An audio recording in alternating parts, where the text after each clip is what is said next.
अनिल कौशिक छुटते बोले हैं कि वो गोली मैंने नहीं मारा हूँ। मैंने कहा आप नहीं मारे हो तो कौन मारा? कह रहे ये मुझे नहीं पता। हमें संदेश यह है कि जो लेके गए हैं चारों आदमी, एक तो 307 में जो क्रिमिनल था वो तो पुलिस चौकी में बंद हो गया, उसी दिन आया है, 24 तारीख को भी साथ साथ था। और ये तीन जो है इनको पुलिस 9:35 पे क्यों छोड़ दी गई कि ये खूनी नहीं है और ये गौ रक्षक से मिले हुए हैं। दोनों ने मिलकर गोली मारी। दोनों मिलके किए हैं। क्यों अनिल कौशिक सीधे मना कर रहा है कि एक गोली मारा हूं मैं, दूसरी गोली किसने मारा है उसका अनिल कौशिक के पास जवाब नहीं है। और बाकी जो गाड़ी में 4 लोग बैठे हैं उनको कोई खरोच नहीं, कोई एक कील भी नहीं लगी है जी। मीडिया सच्ची नहीं दिखा रही है। मैं जो बयान दे रहा हूं ये बयान सामने आ ही नहीं रहा किसी का। किसी न्यूज पे उठा के देख लीजिए। अभी ताजा स्थिति में क्या चल रहा है जो आप कह रहे थे? ताजा स्थिति में ये चल रहा है कि कह रहे हैं 5 आरोपी मैंने अरेस्ट कर लिया, लेकिन जो हमारे शक के दौर में आ रहे हैं उनको तीनों को छोड़ दिया गया। वो 5 कौन हैं और ये 3 कौन? 5 बता रहे हैं गौ रक्षक वाले हैं जी। उनको कह रहे हैं अरेस्ट कर रखा हूँ, लेकिन जो हमारे बच्चे को ले गए थे चारों वो अभी तक सब बाहर हैं। तो उनमें तो आपके मकान मालिक का परिवार था जिसके साथ मकान मालिक परिवार है, लेकिन एक बात बताइए, आप भी फैमिलीदार हो, जी। रात के 1:15 बजे किसी बच्चे को कोई बुला सकता है? बिल्कुल ठीक बात। 1:15 बजे बुलाया गया, हमारे पास मोबाइल में पूरा रिकॉर्ड है। 2:15 बजे मैसेज भेजा जा रहा है, ऐसा क्यों? मतलब आप ये बताइए कि जिन लोगों ने बुलाया वो कौन लोग थे, जिन्होंने मैसेज भेजा वो कौन? वो ऐसा है जी, हम ऊपर मकान इनका पगड़ी पे ले रखा हूँ। मकान मालिक से? मकान मालिक है। 4,15,000 रुपये और 20,000 रुपये हमारे जो आर्यन मिश्रा है ख़त्म हुआ है, उसका लड़का है, उसको कमेटी के चक्कर में कि मोबाइल तुम्हें दिला दूंगा, हमारे पास पैसे जमा करो, उसने 20,000 रुपये जमा कर रखा था। उस लालच में उनके पीछे लगा हुआ था। रात के वो पार्टी थी, जन्मदिन था किसी का, उसी मोहित नाम लड़का है, उसके यहाँ खाना आना केक को खा के 12:30 पौने 1 बजे आया, घर पे पहुंचा, कपड़ा अपना सारा चेंज किया। चेंज करने के बाद वो लेटने चला, इतने मकान मालिकिन का फ़ोन आ रहा है कि एक काम करो नीचे आ जाओ आप। हमारे मिसेस से लड़का आर्यन बता रहा है। तो बोला मम्मी 2 मिनट में नीचे आ रहा हूँ। हम थके थे जी, हम सब सो गए। उसके बाद मुझे नहीं पता चला ये गया कब क्या हुआ। हमें सवेरे 3:30 पौने 4 बजे मकान मालिक खुद आके कहता है, हमारे बेटे को बुला रहा है कि ओ अजय बीच वाले लड़के को, ओ अजय पलवल चलिए। हमारा लड़का बोला पलवल चलो, किस लिए बताओ? बोले चलो तो बताऊंगा रास्ते में। लीलम चौक तक मेरा बीच वाला लड़का उनको लेके स्कूटी से निकल चुका। स्कूटी वहाँ लेके आया, उसके बाद बोला भाई मैंने वापस पूछा नहीं हूँ, मैं नहीं जा सकता अभी, वापस पूछने एक दफ़ा, उसके बाद अंकल जी चलूँगा या उनको फ़ोन करने दो मेरे को। बोले अच्छा करो मुझे ले चलो बीके छोड़ दो। उनको बीके छोड़ दिया और मेरे भाग के गया, मुझे बताया। हम रात में अपना जैसे बैठा हूँ ऐसे लोअर में उठ के बीके पहुँचा। उसके बाप से पूछा कि मेरे किस लिए बुला रहे हो बेटे के लिए? पलवल भाई क्या बात है? बोला तुम्हारे आर्यन को गोली मार दी गई। हमें विश्वास नहीं पड़ा कि वो लड़का मेरा, मैं सोचा सो रहा है घर में, गोली मार दी गई, कैसे मार दी गई? बोले नहीं गोली मार दी गई, ऐसा करो SSI हॉस्पिटल में चलिए, लड़का तुम्हारा वहाँ है। वहाँ पहुँचा तो कीर्ति शर्मा और सुनीता गुलाटी और हर्षित और संकी, ये चारों आदमी मेरे लड़के की उतार रहे थे। डॉक्टर के पास अंदर लेके गए, डॉक्टर से पूछा डॉक्टर साहब इसको एक्सीडेंट हुआ है तो कैसे बचेगा, ये क्या है कुछ? बोले पैसा जमा करो। 63,000 रुपये उन्हें जमा कराया। मेरे पास इतने पैसे मौजूद थे उस समय, PTM में, मोबाइल में। आपके? मेरे जमा करवा दिया। जमा करवाने के बाद इलाज चलने लगा। डॉक्टर बोला मैं क्या हुआ? डॉक्टर साहब बोले इसको गोली मार दी गई है। मैं 112 पे BT करने चला, हर्षित ने मेरा मोबाइल छीन लिया। हर्षित कौन है? मकान मालिक का लड़का है। हर्षित मोबाइल छीन लिया, बोला 112 पे BT मत करिए। मैं कि क्यों? बोला पलवल कर रखा हूँ। मैं कहा पलवल से हमसे मतलब नहीं है, लड़का मेरा हरियाणा में है, हम हरियाणा सरकार को जानता हूँ, हरियाणा प्रशासन जो पुलिस हमारी मदद करेगी उतना पलवल की नहीं करेगी। मतलब फरीदाबाद पुलिस? फरीदाबाद की पुलिस। उसके बाद में वो बाता कहानी हमारी उनकी बढ़ने लगी। फिर उनकी मम्मी बोली अंदर चलिए, उनको अंदर ले गई। मैं साइड में गया, 112 फ़ोन किया तुरंत। 112 फ़ोन किया, वहाँ से एक मैडम पुलिस कोई महिलाएं उठाई, वो बोली आपको क्या मदद चाहिए पुलिस से। मैंने कहा मेरे बेटे को गोली मार दी गई है। छूटते मेरे मुख से यही निकला है। पुलिस बोली कहाँ पे हो आप, कहाँ पे गोली लग रही चल रही है। मैंने बताया SSI में लड़का मेरा पहुँच चुका है और गोली किसी मार दिया है, यहाँ भर्ती करा रहा हूँ। इसके बाद 5 मिनट के अंदर पुलिस आ गई है, पुलिस आ गई है, न्यूज़ आ गया है, सब कोई आ गया है। फिर हर्षित की मम्मी जो हैं सुनीता या सुजाता गुलाटी को नाम है, और कीर्ति एक है शर्मा, ये सब क्या बयान मेरे कह रही, कहो न्यूज़ वालों पुलिस वालों को दिलाओ कि 1 नंबर मार्केट वाले इनकी लड़ाई चाहिए थी। 15 तारीख को 307 मुकदमा दर्ज है इनके ऊपर, शंकी के ऊपर। तो उनका सबका हमें नहीं पता था इस चीज़ को, कि उनका सबका नाम लो कि ये गोली मारे हैं, और मैंने अपने आँखों से देखी हूँ, मैं गोली मारते देखी उनको। तो मैंने कहा भाई हम कैसे नाम ले लें, हम तो जानते नहीं उनको कि नाम ले लें। फिर उनने मेरे से बहसबानी के लिए कि आप नाम नहीं लोगे आपको इंसाफ नहीं मिलेगा। मैंने नाम नहीं लिया किसी का। न्यूज़ में पुलिस प्रशासन को सबको उन्हीं 4-5 आदमी का नाम लिखाया, मतलब गौरक्षकों का नहीं। हाँ। 1 नंबर मार्केट में उनकी सबकी दुकान है, मोटी पार्टी है, डुग्गी वाले हैं, क्या कुछ करते हैं, हमें नहीं पता उनका क्या नाम है, हमें नाम क्योंकि मतलब ही नहीं हमें है। इन्हें सब लिखा दिया।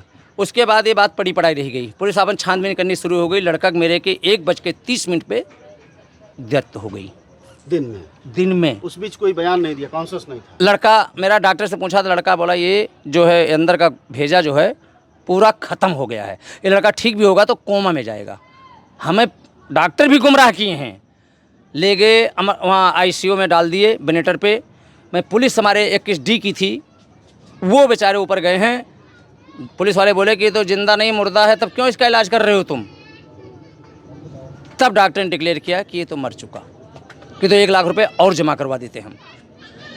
4 यूनिट खून दे दिया, 2 यूनिट चढ़ा, 2 यूनिट वहीं हॉस्पिटल में पड़ा हुआ है, दत्त है।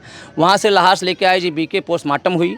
पोस्टमार्टम रात में ही पोस्टमार्टम पुलिस करवाई है, रात में 10 बजे तक पोस्टमार्टम हुआ है। और पोस्टमार्टम होने के बाद मैंने कहा जी लाश सिस्टम में 10 बजे रात के कहाँ ले जाऊँगा बॉडी। बोले अच्छा उन्हें बर्फ़ में रखवा दिए। सवेरे मैं निकाला हूँ, लाश गया हूँ, उसका अंतिम संस्कार किया हूँ। अंतिम संस्कार करने के बाद ऐसा 3 दिन हमारे फूला उसमें चुनने का दिन नहीं निकल रहा था, तीसरिया चुना जाता है। मैं चौथिया फूला चुना, उसका अर्थी बिना हूँ। मैं निकला प्रयागराज इलाहाबाद के लिए, क्यों हमारे पुरखत्तन सबका वहीं वो किया जाता है। रास्ते में करीब हम कानपुर नक्चा गए थे। हमारे इसी पुलिस विभाग के कोई थे ऐसे आदमी कि उनने कहा कि गौ कस का नाम लेके आपके लड़के का मृतक घोषित कर रहे हैं, कल न्यूज़ में आएगा। हमारे दिल में आया कि गौ रक्षक इसमें कहाँ आ गए। फिर मैंने DCP मैडम है, कौन मैडम है पुलिस विभाग की हैं, उनका फ़ोन नंबर लेके किसी पुलिस वाले से उनको फ़ोन किया मैंने कि ये गौ रक्षक कहाँ से आ गए बीच में जी, ऐसा क्यों किया जा रहा है। मैंने बोले गौ रक्षक वाला ये बात सच है, लेकिन आपको बताओ कैसे पता चला। मैंने कहा नाम नहीं बताऊंगा, कैसे है पता मेरे को, लेकिन ये बात है सही। नहीं बोले सही है। मैं कहा डिक्लेयर मत करना जब तक मैं नहीं आ रहा हूँ लौट के। बोले आप कब लौटोगे। मैं कहा मैं शुक्रवार को वापसी पहुँचूँगा। तो मतलब जरा ये बताइए कि घटना किस दिन की है, और ये फूल चुनने के दौरान पुलिस का फ़ोन किस दिन का है। 23 तारीख को बच्चा मारा गया है। रात में सवेरे मेरे को 4:30 बजे 24 तारीख में पता लगा है। 1:30 बजे बच्चे की डेथ हो गई। 1:30 बजे दिन में 24 तारीख को डेथ हो गई।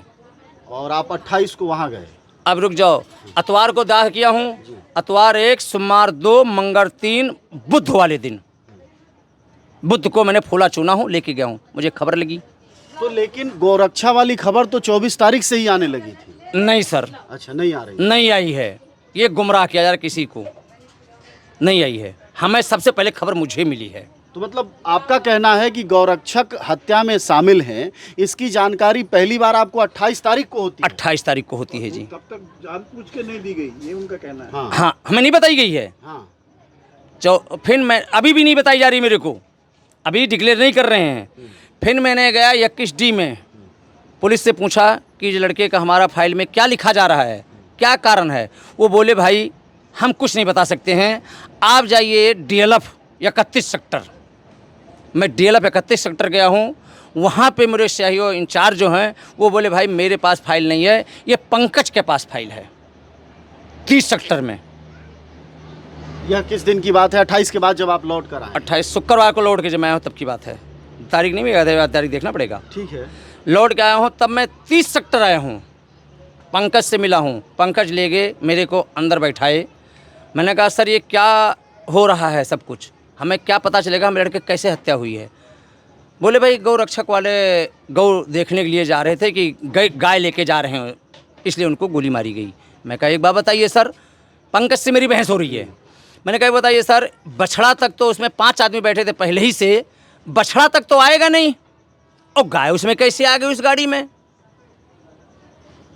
पंकज ऐसे करने लगे।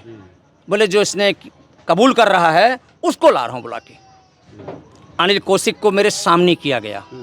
अनिल कौशिक आए, हाथ जोड़ के खड़ा हुए, कहे मुझसे बहुत बड़ी गलती हो गई। मैंने कहा क्या गलती हो गई भाई, हमें तो पता नहीं था कि यही सब गोली चला रखे हैं। अनिल कौशिक बोले कि हम गौ समझ के कस्तर कर ले जाने वालों को गौ तस्कर समझ लिया। हाँ, कि गौ लेके जा रहे हैं, इसलिए इनके ऊपर मैं गोली चलाया। मैंने उनसे एक बात फिर प्रश्न किया अनिल कौशिक से। मैंने कहा एक बात बताइए सर, 21 सेक्टर डी से, सीमा तिरखा कोठी से, और आप पलवल तक चले गए गोली चलाते, आपको उसमें आदमी दिखाई नहीं दिए? बोले शीशा पे कोई जाल लगा हुआ था इसलिए मुझे नहीं पता चला। अनिल कौशिक के जवाब दिए मेरे को। मैंने कहा एक बात बताइए, चलो ठीक है सर आपको नहीं पता चला, लेकिन 3 जो पीछे बैठे थे उनको गोली किसी क्यों नहीं लगी, इसका उत्तर दीजिए। अनिल कौशिक हबा गए, बोले एक संजोग था, छड़क के आर्यन को गोली लग गई। मैं कहा आर्यन ड्राइवर के बगल में बैठा था, गोली उसको लग गई, चलो ये भी इत्तेफाक हो सकता है छड़क के लग गई हो।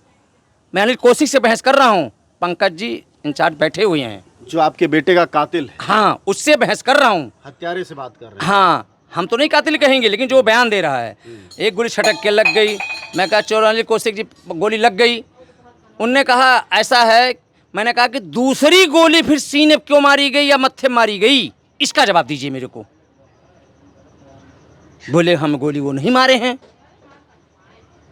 अच्छा। अनिल कौशिक छुटते बोले हैं कि वो गोली मैंने नहीं मारा हूँ। मैंने कहा आप नहीं मारे हो तो कौन मारा? कहने ये मुझे नहीं पता। मैंने कहा एक बात बताइए, आप 21 डी से गोली चलाना चालू किए, पलवल टूल टक्स तक गए गोली चलाते हुए, 5 आदमी किसी को गोली नहीं लगी, मेरे बेटे की गोली लगती गई सब। पंकज के पास कोई जवाब नहीं निकला इस चीज़ का। तो आपको क्या संदेह है कि किसी और ने गोली मारी है इसमें? हमें संदेश यह है कि जो लेके गए हैं चारों आदमी, एक तो 307 में जो क्रिमिनल था वो तो पुलिस चौकी बंद हो गया, उसी दिन आया है, 24 तारीख को भी साथ साथ था। और ये 3 जो है इनको पुलिस 9:35 पे क्यों छोड़ दी गई कि ये खूनी नहीं है? आपका कहना है कि जो मकान मालिक के तौर पर या जो साथी गए, हाँ। वो मतलब गौरक्षक भी हत्या का जिम्मेदार है आपके हिसाब से? और ये गौरक्षक से मिले हुए हैं, दोनों ने मिलकर गोली मारी? दोनों मिलके किए हैं। क्यों अनिल कौशिक सीधे मना कर रहा है कि एक गोली मारा हूं मैं, दूसरी गोली किसने मारा है उसका अनिल कौशिक के पास जवाब नहीं है। और बाकी जो गाड़ी में 4 लोग बैठे हैं उनको कोई खरोच नहीं? कोई एक कील भी नहीं लगी है जी। और सीने पर गोली कैसे लगी? पीछे से सीने पर कैसे गोली लगी? भाई ये यहाँ पे लगी है, तो सामने से मारी गई है? हाँ यहाँ लगी है। हमें डाउट क्या हो रहा है कि पहली गोली चलो यहाँ लगी, लड़के ने मेरे कहा होगा कि मैं तो सच सच बयान बोलूंगा, लड़का मेरा धार्मिक है, फिर दूसरी गोली इसके सिर पे मारी गई, जान से मारी गई। हमें डाउट यही हो रहा है। मतलब आपका ये कहना है कि गाड़ी के भीतर के लोगों ने भी गोली मारी है और बाहर से भी गोली चली है, दोनों मिले हुए हैं? दोनों मिले हुए हैं, कॉन्स्पिरेसी हुई है। अब आपका कहना है कि मीडिया सच नहीं दिखा रहा है, वो बात क्या है? मीडिया सच नहीं दिखा रही है। मैं जो बयान दे रहा हूं ये बयान सामने आ ही नहीं रहा किसी का। किसी न्यूज पे उठा के देख लीजिए, एक भाई ने जवाब दिया है कि ये परिवार मकान मालिक जो हैं ये लेके गए थे। इसमें परिवार उनका कह रहा है कि हमें इनके ऊपर डाउट है, इनको अरेस्ट क्यों नहीं किया जा रहा है। अब तक कोई गिरफ्तार नहीं है सैंटी के अलावा? नहीं गिरफ्तार है, कोई भी नहीं गिरफ्तार है। सैंकी है? संकी सिर्फ गिरफ्तार है, जो 307 उसका मुकदमा 15 तारीख को दर्ज है, 1 नंबर थाने में दर्ज है। दूसरी बात, हमें डाउट कहाँ खा रहा है इनके परिवार के ऊपर? हमें डाउट नहीं खाता। एक बताइए, 1:15 पे फ़ोन करने का आपका क्या अथॉरिटी बन रहा है? चलो इमरजेंसी था, आपने फ़ोन कर लिया। लड़का मेरा कहीं भी जाता है मोबाइल लेके जाता है, उसको पता था भाई 2 मिनट में आ रहा हूँ, वो मोबाइल रख गया। उस 2:15 बजे मैसेज क्यों भेजा गया? 2 नंबर दिया गया कि इस पर बात कीजिए। वो फ़ोन करने के बाद मेरे को कि मैं फ़ोन करूं, मैसेज किया है भाई, कोई हो सके हमारा खून देखाओ करते हो, कुछ किया हो। मैं फ़ोन कर रहा हूं, फ़ोन नहीं उठाया जा रहा है। एक नंबर एसएचओ साहब ने, जब उस पर मैं नंबर गया हूँ, दिखलाया हूँ, वो देखे हैं, चेक किए हैं, तब फ़ोन किए हैं, तब बोलती है मैं हर्षित की मम्मी बोल रही हूँ। फिर इनके दोनों के बीच में क्या बात हुई ये मुझे नहीं पता चला। चलो वो भी छोड़ दो। तो आपका कहना है कि पुलिस प्रशासन बचा रहा है? बचा रहा है जी, पुलिस प्रशासन पूरा बचा रहा है। एक बात बताइए, पुलिस को मैं जैसे हूँ या मैं हूँ या आप हो, 4 बयान दे रहा हूँ, गुमराह कर रहा हूँ पुलिस को, न्यूज़ वाले को गुमराह कर रहा हूँ, 2 घंटे के लिए ले गए उनको छोड़ दे रहे हो, पूरा तहक़ीक़ात नहीं कर रहे हो और उसमें गऊ कसकर पेल दे रहे हो, तो मुझे क्या विश्वास है वो भी गुनहगार हैं नहीं है कि पुलिस को गुमराह क्यों किया गया? कानून को, सरकार को या न्यूज़ वालों को किसी गुमराह क्यों किया गया? सरेआम बयान दे रही हो, फलाने ने मारा गोली, फलाने ने मारा, फलाने ने मारा, क्यों कह रही हो? अब पुलिस कह रही उनकी दुश्मनी से ले कह रहे हैं। हमारा बेटा मरा हुआ है और साथ लेके गई हो तो अपनी दुश्मनी निकाल रही हो, ऐसा क्यों? इसका कानून नहीं बनता क्या? इसके सजे हकदार हैं वो नहीं हैं? हम प्रशासन से यही पूछ रहा हूँ, पुलिस से भी पूछ रहा हूँ, कोई जवाब नहीं दे पा रहा है। अनिल कौशिक ने 1-2 बात और बोला है, लेकिन हमें किसी भाइयों ने रोक दिया है कि देश में महाजुट ठन रहा है, इसलिए आप रुक जाइए, क्यों पाकिस्तान तक खबरें पहुंच रही है। हमें सीबीआई जांच चाहिए, हमारे लड़के को न्याय मिले। हमें अब पुलिस के ऊपर विश्वास नहीं रह गया है, हमें सीबीआई जांच चाहिए। सरकार से भी हाथ जोड़ के विनती है, पब्लिक से पूरी विनती जोड़े कि हमें सीबीआई जांच चाहिए। आप सब जानते हैं कि जनज्वार का खर्च आपके जन सहयोग की बदौलत चलता है। आप भी जन सहयोग में शामिल हों और आजाद और स्वतंत्र पत्रकारिता को बनाए रखने के हमारे इस महाअभियान में शामिल हों। हमें इंतजार रहेगा आपके सहयोग का, क्योंकि आपका सहयोग ही हमारी मजबूती का सबसे ताकतवर रास्ता है। धन्यवाद साथी।